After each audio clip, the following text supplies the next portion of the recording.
Hello students, welcome back to my channel Aditya Sharma physics. Last video में मैंने plus 2 के syllabus का ओवरव्यू दिया था और मार्किंग स्कीम के बारे में बताया था। आज हम प्लस 2 का सिलेबस स्टार्ट करते हैं सीबीएसई बोर्ड के लिए। सबसे पहले मैंने आपको बताया था कि यूनिट फर्स्ट हमारी इलेक्ट्रोस्टैटिक्स है और जो इसमें फर्स्ट चैप्टर है उसका नाम है इलेक्ट्रिक चार्जेस एंड फील्ड्स। तो इसमें सबसे पहले जो ये नाम है इलेक्ट्रिक चार्जेस, इसी के बारे में समझते हैं, क्योंकि आपकी जो फिजिक्स है प्लस 2 की काफी ज्यादा इलेक्ट्रिक चार्जेस पे ही बेस्ड है। इसी के बारे में हम फर्दर आगे पढ़ेंगे, इसके क्या क्या इफेक्ट होते हैं, इससे क्या क्या चीजें अराइज होती हैं, उनके बारे में डिटेल में आगे पढ़ा जाएगा। तो अगर हम आज ये समझ लें कि इलेक्ट्रिक चार्जेस है क्या, इसका ओरिजिन कहाँ से हुआ, फिर कैसे मॉडिफिकेशन होते हुए वहां तक पहुंचे जहां तक आज हम इसको पढ़ते हैं, और इलेक्ट्रोमैग्नेटिज्म जो ये पूरा आपका अभी यूनिट्स चलेंगी इसमें इलेक्ट्रिसिटी और मैग्नेटिज्म है, फिर उनसे क्या क्या इफेक्ट नए प्रोड्यूस हो सकते हैं, क्या क्या चीजें जनरेट हो सकती है, टेक्नोलॉजी क्या क्या बन सकती है, वो सब यहीं से अगर ये बेसिक स्टार्ट हो जाए अच्छे से तो आपको समझ में आ जाएगा। तो सबसे पहले ओरिजिन की बात करते हैं, हिस्ट्री ऑफ चार्ज के बारे में बात करते हैं। नियर अबाउट 600 बीसी, यानी कि आज से लगभग 2600 साल पहले थेल्स ऑफ माइल्टस थे। उन्होंने क्या देखा कि अगर वो एम्बर को रब करते हैं, एम्बर एक मटेरियल होता है रेजिनस जो कि बाल्टिक सी के शोर्स पे मिलता है, तो वो थोड़ा चिपचिपा मटेरियल होता है, उसको अगर उन्होंने रब किया वुलन क्लॉथ से तो वो एम्बर कुछ छोटे छोटे पीसेस ऑफ पेपर फर इनको अट्रैक्ट कर रहा था। तो ये किस कारण से हुआ, उनके लिए एक नई सोच थी कि क्यूरियोसिटी आई कि ये क्यों हुआ। तो धीरे धीरे पता लगा कि और बहुत सारे ऐसे मटेरियल है जिनको आप रब करें किसी चीज से तो वो भी ऐसी प्रॉपर्टी को शो करते हैं। जैसे कि अगर ग्लास को वूल से या सिल्क क्लॉथ से रब किया जाए तो ग्लास भी अट्रैक्ट करता है। आपने देखा होगा अगर हम बालों में कंघा करते हैं तो उसमें भी स्मॉल पीसेस ऑफ पेपर को अट्रैक्ट करने की काबिलियत होती है। तो ऐसे धीरे धीरे बहुत सारी चीजें हमें मिलने लगी जिनमें ये वाली प्रॉपर्टी थी। तो इसको समझने के लिए फर्दर स्टडीज बढ़ती गई कि बहुत सारी चीजें मिल रही हैं। रीजन ढूंढना बड़ा मुश्किल हुआ। नियर अबाउट 600 एडी में विलियम गिलबर्ट, जो कि क्वीन एलिजाबेथ फर्स्ट के डॉक्टर थे, उन्होंने अपनी एक बुक डी मैग्नेट में जिक्र किया कि जो इस तरह के सब्सटेंसेस हैं जो ये प्रॉपर्टी शो करते हैं उनको उन्होंने नाम दिया इलेक्ट्रीशिया। तो इलेक्ट्रीशिया कहाँ से आया, कहाँ तक इस तक पहुंचा, या हम कह रहे हैं इलेक्ट्रोस्टैटिक्स। इसमें फर्स्ट वर्ड है electro, electric, electric potential, electron कहाँ से आया। दरअसल जिसमें सबसे पहले प्रॉपर्टी दिखाई दी थी एम्बर, उसका ग्रीक नेम है इलेक्ट्रॉन। और यही जो ये मॉडर्न आप इलेक्ट्रिक चार्जेस पढ़ रहे हैं यहीं से इसकी स्टार्टिंग हुई थी, इसलिए इलेक्ट्रॉन वर्ड से ये सब चीजें बनी है, electric potential, electric force, electrostatic, electricity, और ये जो चीजें आप पढ़ रहे हैं। तो इलेक्ट्रॉन एम्बर से आया और सबसे पहले एम्बर में इक्वालिटी देखी गई और धीरे धीरे बहुत सारी चीजें पता लगने लगी। अब इनमें फर्दर स्टडीज होने लगी तो ये पता लगा कि जब आप दो बॉडी को रब करते हैं तो उनमें दो तरह का फोर्स एग्जिस्टेंस में आता है। कैसे? सपोज करो मैं ग्लास रोड को रब कर रहा हूं विद सिल्क क्लॉथ, और मैंने एक और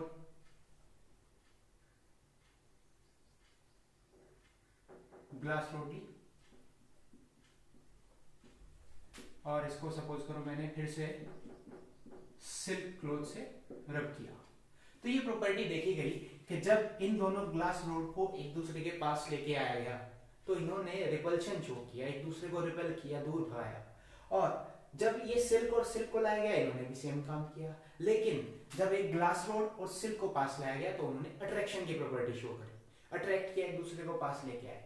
तो यहां से समझ में आने लगा कि ये दो तरह का नेचर है, एक तो अट्रैक्शन, एक रिपल्शन। अब ऐसा क्यों हो रहा है? देखिए हमने सेम काम किया दोनों प्रोसेस में, तो वैसी बात है, जो इफेक्ट यहाँ पे ग्लास रोड पे हुआ था वही इफेक्ट यहाँ पे ग्लास रोड पे हुआ। सिमिलरली यहाँ पे जो सिल्क क्लॉथ पे इफेक्ट हुआ था वही सिल्क क्लॉथ पे ये हुआ। तो इस पे दोनों जो काम हुआ वो सेम हुआ, इन दोनों पे सेम हुआ, लेकिन इन पे अलग अलग हुआ। सपोज करो मैं इस पे काम मान लेता हूँ, इस पे ए हुआ और इन पर बी हुआ, तो दोनों पे ए हुआ और दोनों पे बी।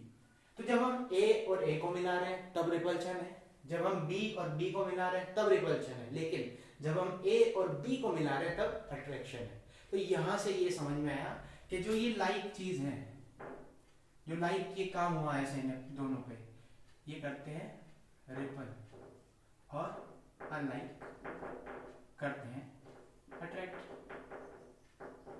तो यहाँ से समझ में आया कि दो तरह की प्रॉपर्टी है, तो इसका मतलब जो इन पे इफेक्ट आया है नया जो भी कुछ है ये, इस पे भी दो तरह की पोलरिटी होनी चाहिए। पोलरिटी क्या है? पोलरिटी साइन है। तो यहाँ साइन से हमें समझ में आता है कि ये दो तरह की चीजें हैं। अब धीरे धीरे इसको नाम दिया गया चार्ज, इलेक्ट्रिक चार्ज। अब इलेक्ट्रिक चार्ज है क्या, ये क्या काम हुआ इसको करने से? दरअसल हमने क्या किया, रब किया। रब करने से क्या होता है? रब करने से आप जानते हैं, जब भी हम दो बॉडीज को रब करते हैं तो उनके बीच में फ्रिक्शन के कारण एक एनर्जी डेवलप होती है, हीट एनर्जी हो सकती है। तो ये हीट एनर्जी क्या कर रही है? कुछ ऐसा काम कर रही है जिसके कारण इस पे कुछ इफेक्ट आया और इस पे कुछ इफेक्ट आया, और उस इफेक्ट के कारण ये एक दूसरे पर फोर्स लगा रही हैं। तो देखिए, एम्बर से स्टार्ट हुआ तो इलेक्ट्रॉन था, इलेक्ट्रॉन से धीरे धीरे इलेक्ट्रिक, इलेक्ट्रोस्टैटिक्स, इस तरह की चीजें बनने लगी। तो यहाँ से फोर्स को भी नाम दिया गया इलेक्ट्रिक फोर्स। तो ये रब करने से क्या हुआ, इन दोनों बॉडीज के अंदर एक प्रॉपर्टी आ गई जिसके कारण वो एक दूसरे पर फोर्स लगा रहे थे। और कैसा फोर्स था? Electric force. तो इलेक्ट्रिक फोर्स यहाँ से हमें समझ में आ गया कि कैसे एग्जिस्टेंस में आया, और ये भी समझ में आ गया कि इस इलेक्ट्रिक फोर्स की नेचर दो तरह की है। कौन कौन सी? एक तो अट्रैक्शन और एक रिपल्शन। अब इसको समझिए थोड़ा। यहाँ पे हमें एक नई प्रॉपर्टी समझ में आ रही है बॉडीज के पास, कि जिसके कारण में एक नई तरह का फोर्स लगा रहे हैं। नई तरीका कैसा है? आपने अभी तक ग्रेविटेशन फोर्स के बारे में सुना था। ग्रेविटेशनल फोर्स क्या था? अगर किसी भी बॉडी के पास मास है तो उस पर ग्रेविटेशनल फोर्स लगता था, और मास एक इनहेरेंट प्रॉपर्टी थी, इंट्रिंसिक प्रॉपर्टी थी जो हर बॉडी के पास होती है। अगर वो मैटर के पास anything which have mass and occupy some space is matter के पास मास होता है। तो मास के कारण ग्रेविटेशनल फोर्स एग्जिस्ट हो रहा था। अब ग्रेविटेशनल फोर्स का अगर मैं एग्जांपल लूं, सपोज कीजिए मेरे पास ये मार्कर है, ग्रेविटेशनल फोर्स, अर्थ इतनी बड़ी है, मास बहुत ज्यादा है, तो according to Newton's law of gravitation, जितना ज्यादा बॉडी का मास होगा उतना ज्यादा ग्रेविटेशनल फोर्स होगा। तो ये ग्रेविटेशनल फोर्स इसको क्या कर रहा था? नीचे की तरफ खींच रहा था। लेकिन मैंने इसको अपनी फिंगर से पकड़ा हुआ है, तो ऑब्वियस सी बात है जितनी मेरी फिंगर्स का मास है अर्थ से तो नेग्लिजिबल। तो ऐसा क्या हुआ कि अर्थ का जो मास है इतना बड़ा, वो ग्रेविटेशनल फोर्स के कारण इसको नहीं नीचे की तरफ खींच पा रही है। और ये कौन सा फोर्स है जिसने इसको पकड़ के रखा है? ग्रेविटेशनल तो नहीं हो सकता, क्योंकि अगर ग्रेविटेशनल होता तो मेरी फिंगर्स का मास या मेरा मास तो बहुत कम है, तो मैं तो इसको नहीं पकड़ पाता, अर्थ इसको अपनी ओर खींच लेती। तो इसका मतलब ये नई तरह का फोर्स है, और इसके पीछे भी यही है। ये एक इलेक्ट्रोमैग्नेटिक या इलेक्ट्रिक फोर्स ही है जो इसको पकड़ के रखा हुआ है। और तो हमें समझ में आ रहा है कि ग्रेविटेशनल फोर्स से ज्यादा है। तो एक फोर्स ग्रेविटेशनल था जो एक प्रॉपर्टी है, इनहेरेंट इंट्रिंसिक प्रॉपर्टी है, जो इसी के अंदर होती है बॉडी के मास। तो अब यहाँ पे एक नई इंट्रिंसिक प्रॉपर्टी समझ में आएगी हमें, चार्ज। और वही चार्ज इस सब चीजों का सोर्स है। तो ये चार्ज आया कहां से? रबिंग से। चार्ज कहां से? रबिंग। जब हमने रब किया तब प्रोड्यूस हुआ ये वाला चार्ज। तो ये जो रबिंग से चार्ज प्रोड्यूस हो रहा है, ये जो मेथड हमने यूज किया, इसको बोलते हैं फ्रिक्शनल इलेक्ट्रिसिटी। तो सबसे पहले हम फ्रिक्शनल इलेक्ट्रिसिटी के बारे में जानते हैं, और उसके बाद धीरे धीरे चार्ज की डेफिनेशन पे आते हैं। तो फ्रिक्शनल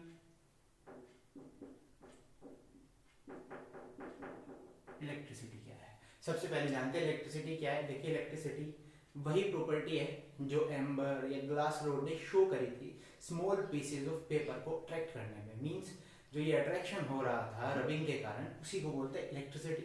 अब ये रबिंग क्या है? रबिंग से क्या हुआ? फ्रिक्शन।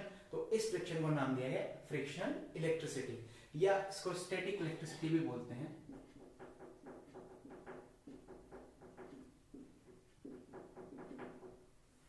स्टैटिक इलेक्ट्रिसिटी, क्योंकि यहाँ पे चार्जेस एट रेस्ट रहते हैं, एक बार काम होने के बाद वो उसी पे इतना ही रहता है जो आपकी बॉडी पे ग्लास पे था अभी उतना ही रहेगा, जब तक आप कोई एक्स्ट्रा वर्क नहीं करते।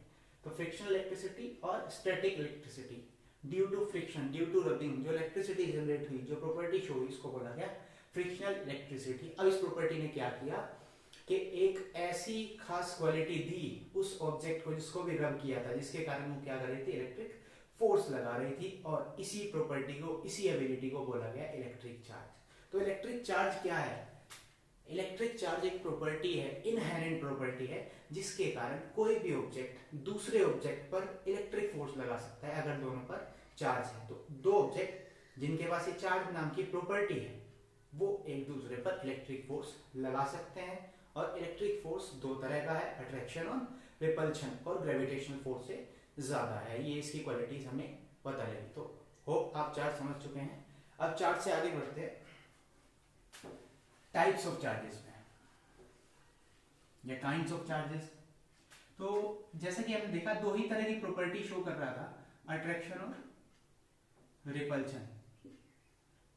तो यहां से समझ में आया कि दो तरह के चार्ज हैं, टू काइंड्स ऑफ चार्जेस। एक तो वो जो ग्लास पे था, एक वो जो सिल्क क्लॉथ पे आया था, क्योंकि दोनों की प्रॉपर्टी अलग अलग थी। तो टू काइंड ऑफ चार्जेस। अब टू काइंड ऑफ चार्जेस अभी तो हमें पता है कौन कौन से होते हैं, पॉजिटिव और नेगेटिव, लेकिन स्टार्टिंग में इनका नाम ये नहीं था। दरअसल क्या है कि सबसे पहले ये काम हमने देखा था एम्बर में और ग्लास रोड में। अब ग्लास रोड में जब ये काम देखा गया तो ग्लास रोड में ग्लास का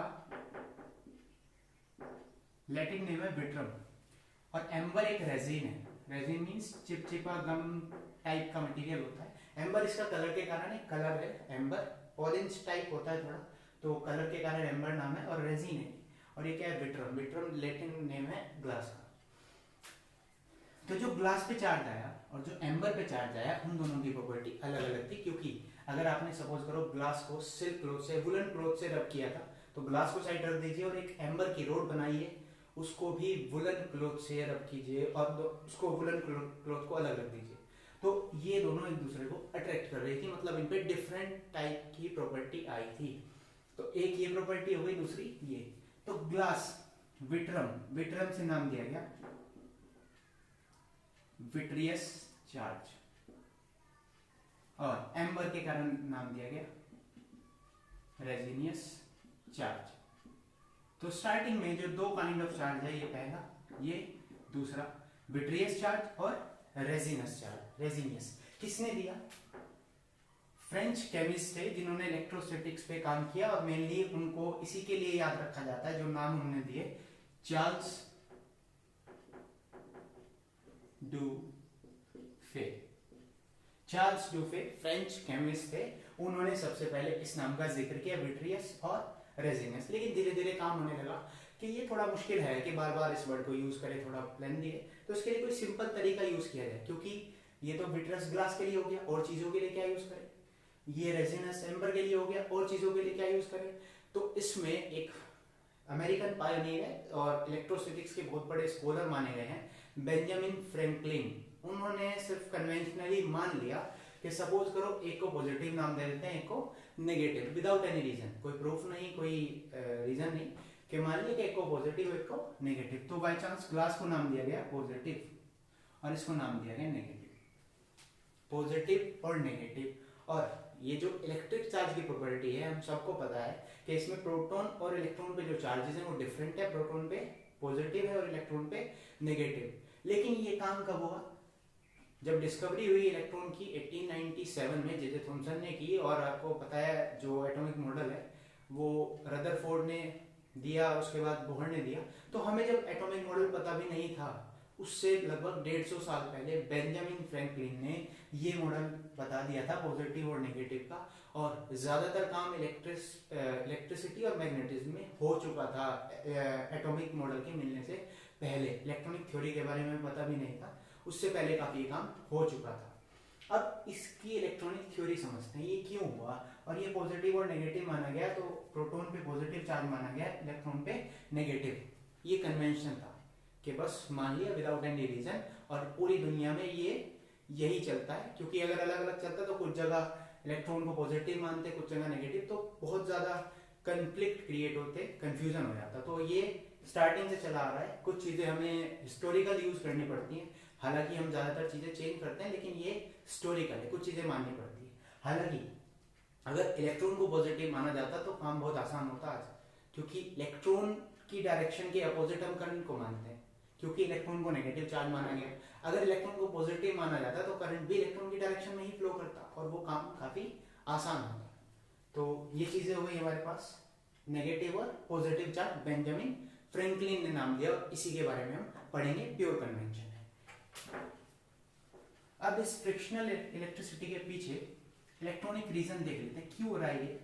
कैसे इसके पास दो प्रॉपर्टी आई, कैसे दो अलग अलग तरह के चार्ज हमारे पास आए, टू काइंड ऑफ चार्जेस।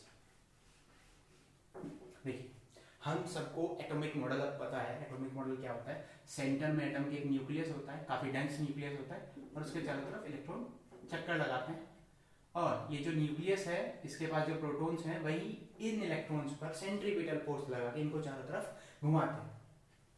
लेकिन हमें पता है न्यूक्लियस के चारों तरफ कुछ ऑर्बिट्स होते हैं जिनमें इलेक्ट्रॉन रिवॉल्व करते हैं और जो आउटर मोस्ट ऑर्बिट में इलेक्ट्रॉन्स होते हैं उनके पास एनर्जी काफी कम होती है कंपैरेटिव टू इनसाइड इलेक्ट्रॉन्स, यानी कि उनको बाहर निकालना बड़ा आसान होता है एटम से कंपैरेटिव टू इनसाइड।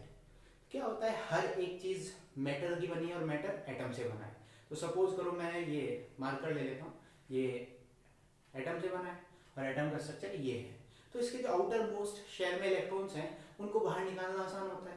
तो अगर मैं एक एनर्जी उनको दे दूं और बढ़ाता रहूं तो एक एनर्जी ऐसी आएगी जो क्या करेगी, इन इलेक्ट्रॉन को बाहर निकाल देगी एटम से। तो सपोज करो हमने कुछ इलेक्ट्रॉन, यहाँ पे कोई इलेक्ट्रॉन मूव कर रहा था, इसको कोई एनर्जी दी जिससे बाहर आ गया। बाहर आने से पहले जितने नंबर ऑफ प्रोटॉन्स यहाँ पर थे उतने इलेक्ट्रॉन्स रिवॉल्व कर रहे थे और हमने क्या कहा, प्रोटॉन पे कैसा चार्ज है पॉजिटिव और इलेक्ट्रॉन पे कैसा है नेगेटिव। तो ये पॉजिटिव और नेगेटिव चार्ज मिलके दोनों एक दूसरे को कैंसिल कर रहे थे क्योंकि नंबर ऑफ प्रोटॉन्स और इलेक्ट्रॉन्स इक्वल है और दोनों पे लगभग सेम चार्ज है, 1.6 इंटू 10⁻⁻19 कूलम। बस ये है कि प्रोटॉन पे पॉजिटिव माना जाता है, इलेक्ट्रॉन पे नेगेटिव। तो दोनों का चार्ज क्या हो रहा था, कैंसिल। तो एटम जब हमने कोई ऐसी एनर्जी नहीं दी कि इलेक्ट्रॉन बाहर आ सके, इलेक्ट्रिकली क्या था, न्यूट्रल। लेकिन अगर हमने एक इलेक्ट्रॉन बाहर निकाल दिया तो सपोज करो पहले 10 इलेक्ट्रॉन थे और 10 प्रोटॉन थे, तो इस पे इसको अगर मैं क्वांटिटी को नाम दूं E, एक डिनोट कर दिया हमने E से और यही नोटेशन भी है इसके E।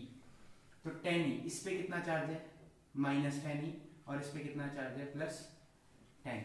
टोटल चार्ज कितना है, ये माइनस ये प्लस, तो कैंसिल आउट हो गया, कितना हो गया 0। तो इसको हमने क्या नाम दिया, न्यूट्रल। लेकिन अगर यहां से एक इलेक्ट्रॉन चला गया तो यहाँ पे कितना रह गया -9, यहाँ पे कितना रह गया +10, टोटल कितना बच गया -9 + 10 तो +E। तो प्रोटॉन जीत गए। तो कौन सा चार्ज आया, पॉजिटिव। तो जब इलेक्ट्रॉन चले गए तो इस पे कौन सा चार्ज आ गया, पॉजिटिव, न्यूक्लियस के ऊपर या एटम के ऊपर। तो यही थ्योरी है फ्रिक्शनल इलेक्ट्रिसिटी के पीछे कैसे है। देखिए हर बॉडी के पास फ्री इलेक्ट्रॉन्स हो सकते हैं या आउटर मोस्ट शेल में तो उसके इलेक्ट्रॉन है ही, अगर वो फ्री इलेक्ट्रॉन्स भी नहीं रखती है। तो अगर हम कुछ एनर्जी देते रहें किसी बॉडी को तो धीरे धीरे फ्री इलेक्ट्रॉन्स क्या करेंगे, एटम से बाहर आएंगे और अगर उनके पास और ज्यादा एनर्जी आ जाए तो वो उस मटेरियल से भी बाहर आ सकते हैं। और मिनिमम एनर्जी जो रिक्वायर्ड है to bring an electron out from the surface of metal और वेदर एनी मटेरियल, उसी को बोलते हैं वर्क फंक्शन। वर्क फंक्शन है minimum energy required to liberate an atom from the surface of material. या जैसे आप कह सकते हैं आपके पासिंग मार्क्स जो है, सपोज करो 70 में से 23 हैं, तो 23 क्या है, वर्क फंक्शन है आपका, minimum marks required to passing. तो वही यहाँ पे वर्क फंक्शन है। अब सपोज करो मैं दो बॉडी को रब करता हूँ, फिर से वही एग्जांपल ले लेते हैं, ग्लास और वुलन क्लॉथ। तो सपोज करो एक ग्लास बोर्ड है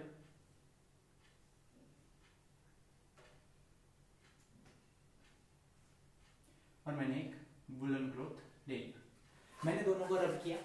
रब करने से क्या हो रहा है, फ्रिक्शन क्रिएट हो रहा है, फ्रिक्शन से हीट एनर्जी डेवलप हो रही है और वो दोनों के पास शेयर हो रही है। और जब किसी के भी इलेक्ट्रॉन के पास इतनी एनर्जी हो गई कि वो वर्क फंक्शन से ज्यादा हो जाएगी तो उसके इलेक्ट्रॉन जंप कर जाएंगे आउटसाइड। तो सपोज करो मैं ये मानता हूँ ग्लास का वर्क फंक्शन कम है कंपेरेटिव टू वुलन क्लॉथ, तो क्या होगा, ग्लास के इलेक्ट्रॉन्स इसके पास चले गए। अब मैंने आपको बताया कि अगर इलेक्ट्रॉन चले गए हैं तो उस एटम पे कौन सा चार्ज आ रहा था, पॉजिटिव, तो इस पे कौन सा चार्ज आ गया, और जिस पर गए इलेक्ट्रॉन उस पे कौन सा आ गया, नेगेटिव।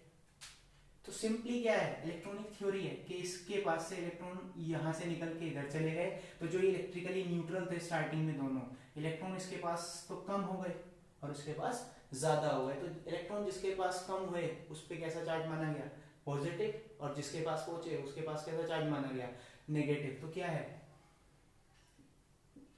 एब्सेंस ऑफ इलेक्ट्रॉन अगर हमारे पास होता है और एक्सेस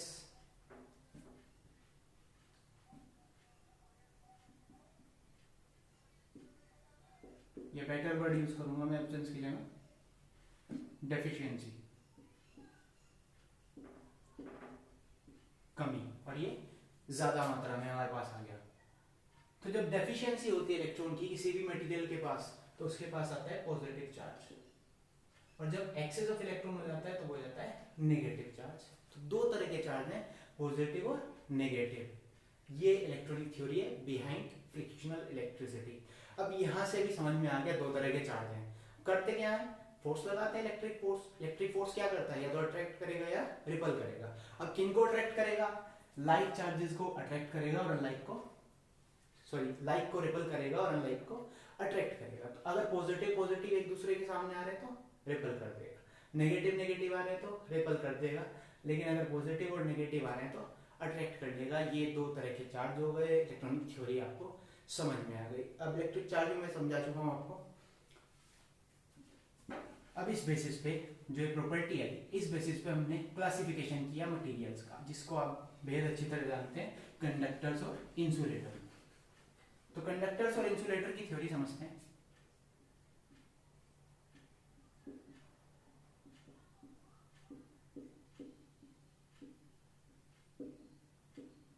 देखिए, आप एक कॉपर की रोड लीजिए और उसको किसी चीज से रब कीजिए, सपोज करो वुलन क्लॉथ से रब किया, तो आप देखेंगे वुलन क्लॉथ के ऊपर तो चार्ज आएगा, लेकिन जो आपकी कॉपर की रोड है उस पर कोई चार्ज नहीं होगा। सिमिलरली एल्यूमिनियम की ले सकते हैं, किसी और मेटल की ले सकते हैं। तो क्या हुआ, होना तो चाहिए ना, जब इसके पास चार्ज आया है तो उसका मतलब या तो इलेक्ट्रॉन आए हैं गए हैं, और इसके पास भी ऐसा हुआ होगा। तो कहाँ गया वो चार्ज। अब मैंने क्या किया, इस कॉपर रोड को किसी प्लास्टिक हैंडल लगा दिया उसके ऊपर, उस प्लास्टिक हैंडल से पकड़ा और उसको रब किया, तो देखा गया कि अब कॉपर रोड के पास चार्ज है। तो क्या हुआ, जो पहले कॉपर रोड के पास चार्ज आया था गायब हो गया। गायब कहाँ हुआ, कहीं चला गया। तो कैसे चला गया, यानी कि इसके अंदर से मूव किया, कॉपर रोड के अंदर, और प्लास्टिक के अंदर से नहीं किया था। तो यहाँ पे दो तरह के मटेरियल समझ में आ रहे हैं, एक वो जिनमें चार्ज मूव कर जाता है, फ्लो कर जाता है एक जगह से दूसरी जगह, और दूसरे वो जिनमें नहीं मूव कर पाता है। तो जिनमें मूव कर जाता है उनको तो बोलते हैं कंडक्टर्स, और जिनमें मूव नहीं करता है उनको बोलते हैं इंसुलेटर्स। इनिशियली इनका नाम दिया गया, जो कंडक्टर्स उनका नाम था इलेक्ट्रिक्स, और इंसुलेटर का था नॉन इलेक्ट्रिक्स। बाद में मॉडिफिकेशन होके कंडक्टर्स और इंसुलेटर हो गए। तो कंडक्टर्स इलेक्ट्रिक चार्ज को कंडक्ट करते हैं, एक जगह से दूसरी जगह भेज देते हैं। इंसुलेटर ऐसा नहीं करते हैं। तो ज्यादातर मेटल्स, ये मेटल्स जो हमारे कंडक्टर है, ह्यूमन बॉडी कंडक्टर है, अर्थ एक बहुत अच्छी कंडक्टर है। अर्थ से आपको ग्राउंडिंग समझ में आ सकती है कि क्यों कॉपर का चार्ज जो था वो चला गया था। देखिए, कॉपर हमने अगर अपने हाथ से पकड़ा है और कॉपर के पास कोई चार्ज आया, तो हमारी बॉडी क्या है, कंडक्टर है, तो ये चार्ज फ्लो करके बॉडी के पास गया, और बॉडी किससे अटैच है, अर्थ से, तो वो किसके पास चला गया, अर्थ से। तो इसके पास कोई कंडक्टर के पास चार्ज नहीं रहा। तो जब हमारे पास कोई हैवी चार्ज होता है और हमें उसको कहीं पे भेजना होता है, उससे बचना होता है, तो हम उसको अर्थ कर देते हैं। हमारे हाउस होल्ड सिस्टम्स में भी अर्थिंग का एक वायर आता है। अगर हैवी करंट आ जाए जिससे पूरा सिस्टम डैमेज हो सकता है, तो उसको अर्थ किया जाता है। उसी के कारण प्रिकॉशन है कि अर्थ कर देते हैं। तो अर्थिंग एक मेथड है डिस्चार्जिंग का। अभी तक हम चार्जिंग का पढ़ रहे थे कि रबिंग से चार्ज आया था, ये अर्थिंग डिस्चार्जिंग है कि किसी बॉडी को डिस्चार्ज करना हो तो सिंपली अर्थ कर दो। चार्जिंग समझते हैं, चार्ज करने के मेथड क्या क्या है। अभी तो सिर्फ दो पढ़े आपने, कंडक्टर और इंसुलेटर। लास्ट चैप्टर में आप एक नई चीज भी पढ़ेंगे, सेमीकंडक्टर। मैंने बताया भी था 14th जो हमारा चैप्टर है वो सेमीकंडक्टर के बारे में। तो ये कंडक्टर, इंसुलेटर और सेमीकंडक्टर हो गए। मेथड्स ऑफ चार्जिंग समझते हैं।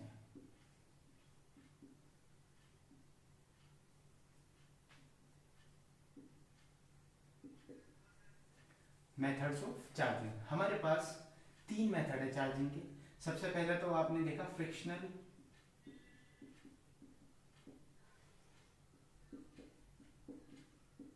इलेक्ट्रिसिटी या बाय रबिंग। इसके बारे में हम पहले से ही बात कर चुके हैं, और ये इनिशियल मेथड भी है, बेसिक मेथड है चार्जिंग का। पहले इसको करेंगे, बाकी दोनों तभी यूज हो सकते हैं। दूसरा है इलेक्ट्रोस्टैटिक इंडक्शन। इसमें क्या होता है, ये विदाउट टचिंग होता है, इसमें टच करने की जरूरत नहीं है, अपने आप एक बॉडी चार्ज हो जाती है। कैसे होगी अभी इसके बाद यही टॉपिक पढ़ेंगे। और दूसरा है हमारा सिंपली कंडक्शन।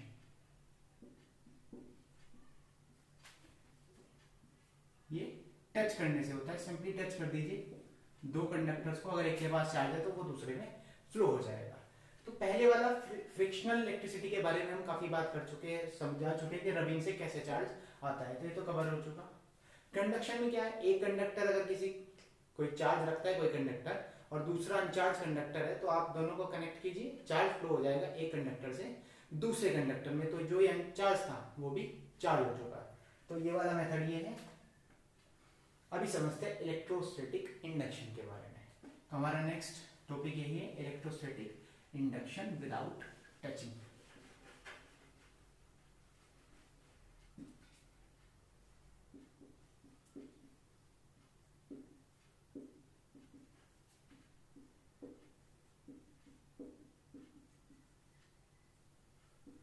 इलेक्ट्रोस्टैटिक इंडक्शन, देखिए इलेक्ट्रोस्टैटिक नाम है, इसका मतलब मैं आपको एंड में समझाऊंगा। इलेक्ट्रोस्टैटिक, अभी पहले चार्ज का पूरा मेथड समझ लेते हैं। इंडक्शन मींस इंड्यूस करना, उत्पन्न करना। तो इलेक्ट्रोस्टैटिक मींस चार्ज से ही है। हम क्या इंड्यूस करेंगे इसमें, चार्ज। कैसे करेंगे, सपोज कीजिए एक मेटेलिक स्फीयर लेते हैं और उसको वुडन स्टैंड पे हमने खड़ा कर दिया है ताकि ये अर्थ ना हो। अर्थ होने से क्या होगा, अगर ये अर्थ हो गया तो इसका चार्ज जो भी इस पे स्टोर होगा वो अर्थ हो जाएगा, डिस्चार्ज हो जाएगा। तो ये वुडन स्टैंड है और ये आपका मेटेलिक स्फीयर है। जब ये मेटल है तो मींस इसके पास फ्री इलेक्ट्रॉन्स होंगे जो कंडक्शन में हेल्प करेंगे, इलेक्ट्रिसिटी कंडक्ट करेंगे। तो उसके पास हम मान लें फ्री इलेक्ट्रॉन्स हैं। सपोज करो मैं कोई पॉजिटिवली चार्ज रोड लेके आता हूं जिसको हमने फ्रिक्शनल इलेक्ट्रिसिटी से चार्ज किया था और इस पे पॉजिटिव चार्ज आया। सपोज करो कोई ग्लास रोड है, अब मैं इसको इसके काफी नजदीक लेके आया, इसके पास क्या है, फ्री इलेक्ट्रॉन्स। इलेक्ट्रॉन के पास कैसा चार्ज है, नेगेटिव। मैंने आपको बताया अनलाइक चार्ज एक दूसरे को क्या करेंगे, अट्रैक्ट। तो ये पॉजिटिव रोड इलेक्ट्रॉन्स को क्या करेंगे, अट्रैक्ट। तो इलेक्ट्रॉन्स जो भी इसके किसी भी हिस्से में होंगे वो सब कहाँ इकट्ठे हो जाएंगे, इस वाले एंड पे इकट्ठे हो जाएंगे। तो यहाँ पे क्या हो जाएगा, एक्सेस ऑफ इलेक्ट्रॉन्स, यानी कि इलेक्ट्रॉन काफी ज्यादा क्वांटिटी में हो चुके हैं। और इधर क्या हो जाएगा, डेफिशिएंसी। तो जहां पे एक्सेस होता है वहां पे कैसा चार्ज आता है, नेगेटिव। और जहां पे डेफिशिएंसी होती है वहां पे कैसा चार्ज आता है, पॉजिटिव। तो क्या हुआ इलेक्ट्रोस्टैटिक इंडक्शन से, जब आप कोई चार्ज कंडक्टर या चार्ज मटेरियल किसी कंडक्टर के पास लेके आए तो कंडक्टर के पास वाले एंड पे, नियर वाले एंड पे तो अपोजिट चार्ज आएगा और फार्दर एंड पे, दूर वाले एंड पे सेम चार्ज आएगा। तो यही जो प्रोसेस है चार्जिंग का, इसको बोलते हैं electrostatic induction. Whenever a charge rod is bring near a metallic sphere or metal, the nearest end is charged with the opposite sign and farther end is charged by the same sign. This is called electrostatic induction. इसमें induce हो गया, पहले नहीं था। Free electrons थे लेकिन वो neutral हो रहे थे क्योंकि जितने प्रोटॉन्स थे उतने ही इलेक्ट्रॉन्स थे। लेकिन अब क्या हुआ, जब यहाँ के इलेक्ट्रॉन यहाँ आ गए, सारे यहाँ पे इकट्ठे हो गए, तो ये एक्सेस हो गया, नेगेटिव चार्ज, यहाँ पे positive charge. Method of charging है, लेकिन ये क्या है, लिमिटेड है। जो हमने स्ट्रक्चर बनाया है इसमें अगर मैं इस रोड को हटा देता हूँ तो वो फिर से एक दूसरे से डिस्ट्रीब्यूट होकर, इंटरेक्ट होकर डिस्ट्रीब्यूट हो जाएंगे और ये चार्ज खत्म हो जाएगा। तो अब ऐसा कौन सा तरीका है जिससे मैं चार्ज इसको पूरी तरह से कर सकता हूँ। तो मैं क्या करता हूँ, दो ले लेता हूँ, एक मेटेलिक स्फीयर की जगह दो मेटेलिक स्फीयर लेते हैं।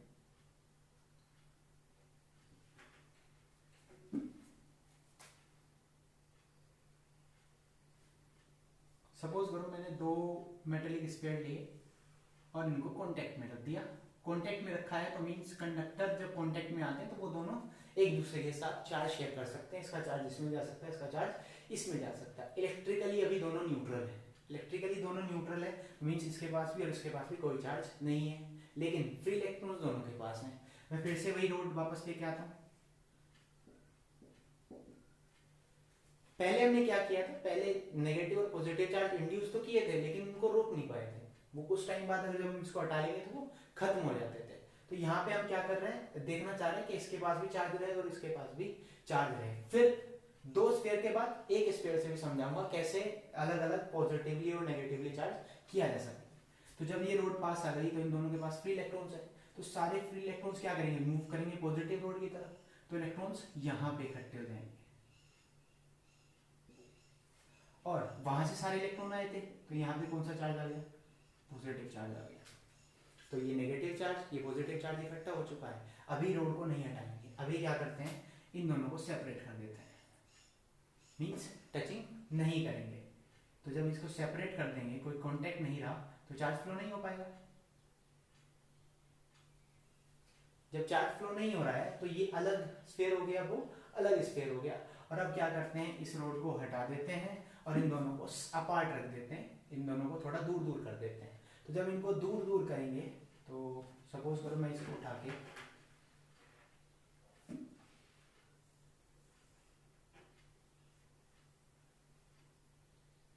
अलग ले गया और इसको अलग, तो क्या होगा, ये नेगेटिव चार्ज पूरे कंडक्टर पे डिस्ट्रीब्यूट हो जाएगा और इस पे पूरा पॉजिटिव चार्ज डिस्ट्रीब्यूट हो जाएगा। तो ये नेगेटिवली चार्ज हो गया, ये पॉजिटिवली चार्ज। तो कैसे किया, पहले दो अनचार्ज स्फीयर हम लेके आए, उसके बाद फिर एक चार्ज नोड लेके आए, तो एक के पास नेगेटिव आ गया, दूसरे के पास पॉजिटिव। फिर हमने क्या करा, पॉजिटिव वाले को दूर हटा दिया और उसके बाद रोड हटा दी। तो जो पॉजिटिव वाले को दूर हटाया था उसका चार्ज डिस्ट्रीब्यूट हो गया पूरा, और इसका नेगेटिव चार्ज डिस्ट्रीब्यूट हो गया। अब ये क्यों डिस्ट्रीब्यूट हुआ, ये हम आगे के लेक्चर्स में पढ़ेंगे, लेकिन अभी फिलहाल आपको समझ में आ चुका है कि कैसे इसको सिर्फ पॉजिटिव कर दिया और इसको नेगेटिव। तो ये जो प्रोसेस है चार्जिंग का, जिसमें आपने विदाउट टचिंग चार्ज क्रिएट कर दिया है, इसी को बोलते हैं इलेक्ट्रोस्टैटिक इंडक्शन।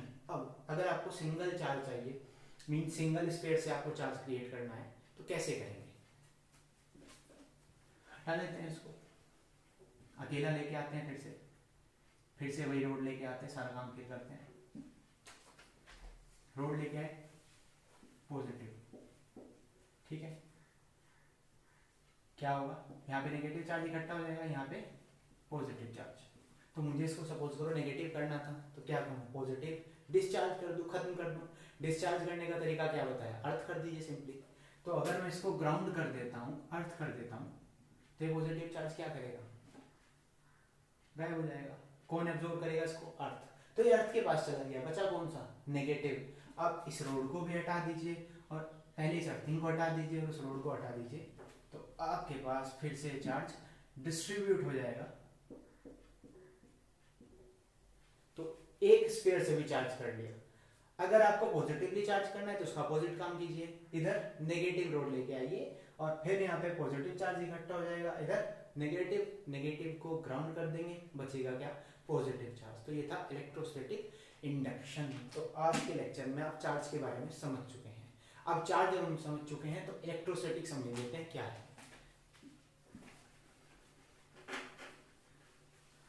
देखिए ये वर्ड दो चीजों से मिलकर बना है, इलेक्ट्रो और स्टैटिक्स।